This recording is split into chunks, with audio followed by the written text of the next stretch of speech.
Thank you, Rida, for that introduction, and thank you, Mr. Prime Minister, for being here.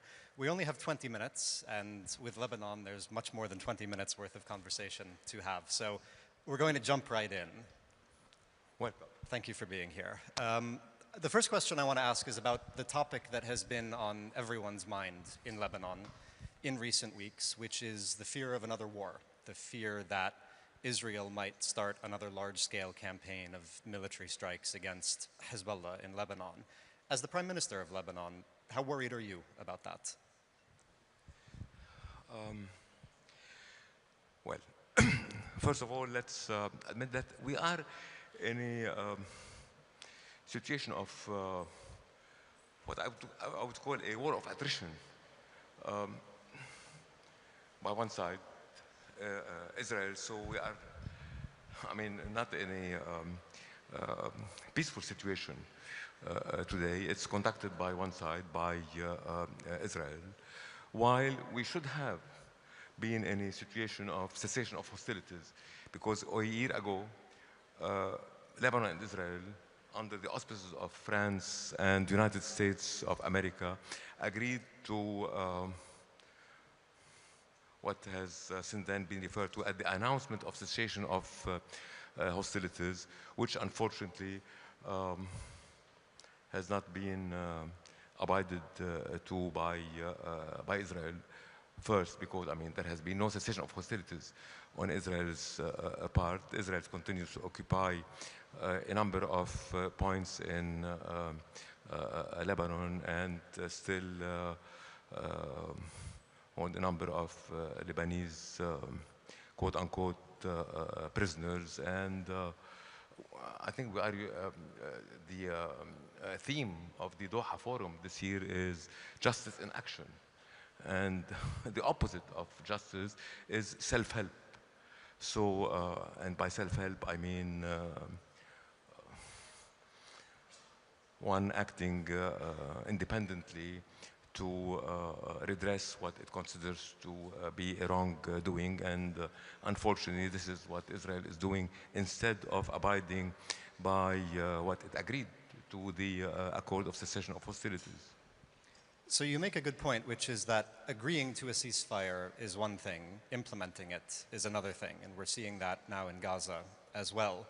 You gave a briefing to some journalists in Lebanon last week, and you said that you're confident Hezbollah will eventually agree to relinquish its arms, to put them under the authority of the state, because they agreed to that principle in the ceasefire agreement last year. But how do you actually implement that part of the agreement? I think everyone, should be held accountable to what they agreed to. Hezbollah agreed to the announcement of cessation of hostilities, which clearly, its preamble lists the 6 and only 6 actors who can carry arms in Lebanon. Hezbollah is not among them. Security Council Resolution 1701, to which all Lebanese parties have agreed to and call for its implementation, also calls for a demilitarized zone south of the Litani. This should not be put in question. And way before Security Council Resolution 1701, the Lebanese, when they agreed to put an end to their war, they signed on an instrument known as the Taif agreement, which clearly specifies for the monopoly of arms, state monopoly of arms. And so that's not something new. That's part of the cessation of hostilities agreement, over and above our government in its ministerial declaration reaffirmed Lebanon's commitment to Security Council Resolution 1701, reaffirmed Lebanon's commitment to the Accord of Cessation of Hostilities, and reaffirms Lebanon's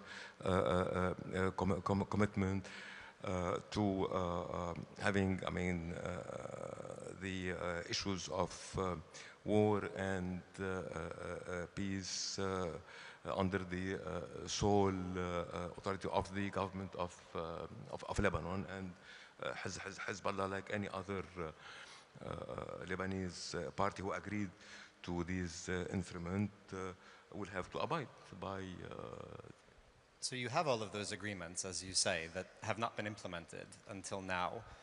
What makes you think that Hezbollah will agree to implement them now, and what's the mechanism by which you do that? I mean, Tom Barak, for example, the US ambassador in Turkey, has talked about trying to raise money from Gulf countries to invest in South Lebanon as an inducement for Hezbollah to disarm. Do you think that's something that is practical or workable?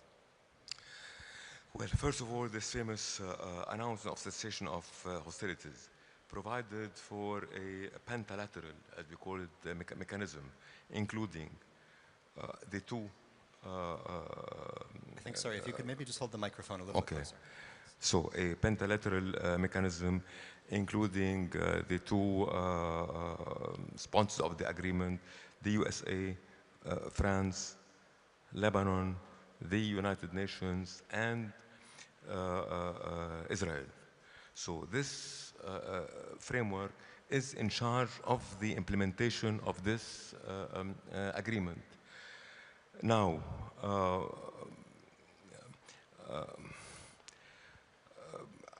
I know, that there have been some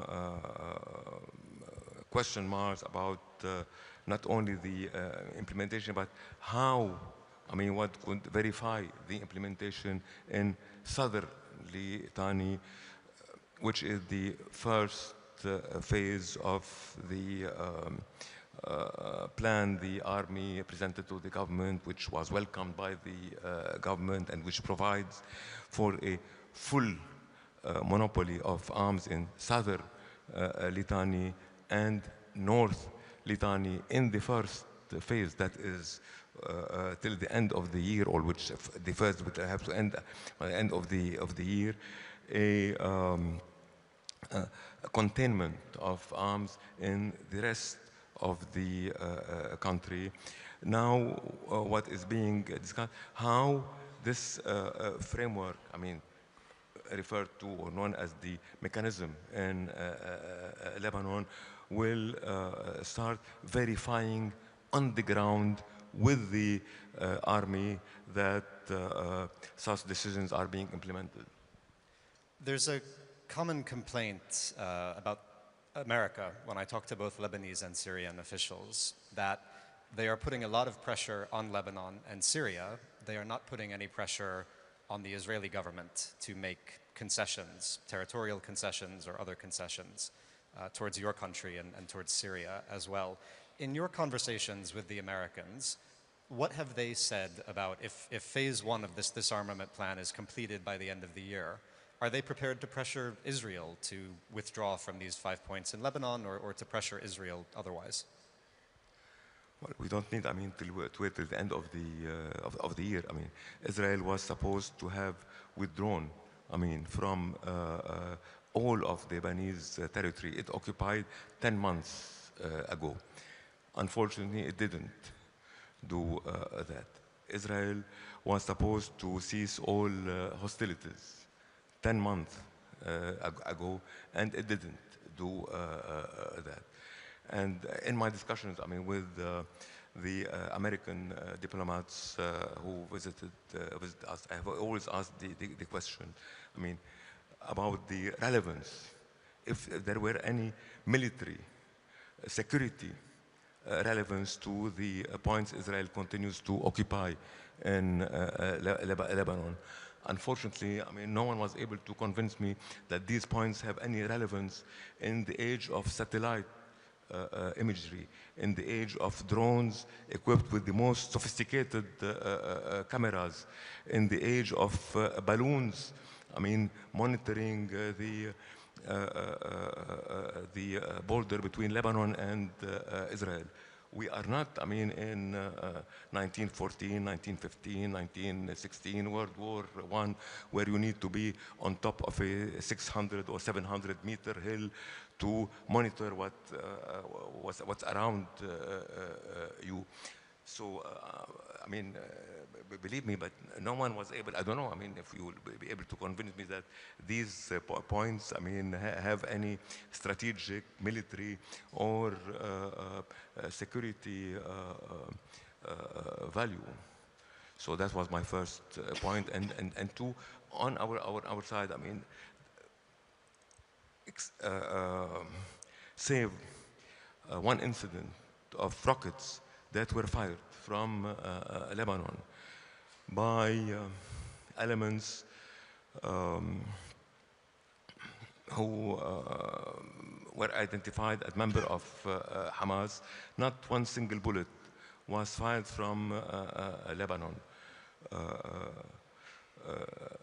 While, I mean, Israel continue violating Lebanese sovereignty on almost a daily basis. I want to turn to the economy for a few minutes. One of the most important jobs for your government is to pass what's known as the GAP law, which is a law to apportion the losses in the Lebanese financial sector. Without that, there can be no IMF program, there can be no large-scale investment. You said in an interview with Bloomberg last month that the law would be in front of the cabinet by mid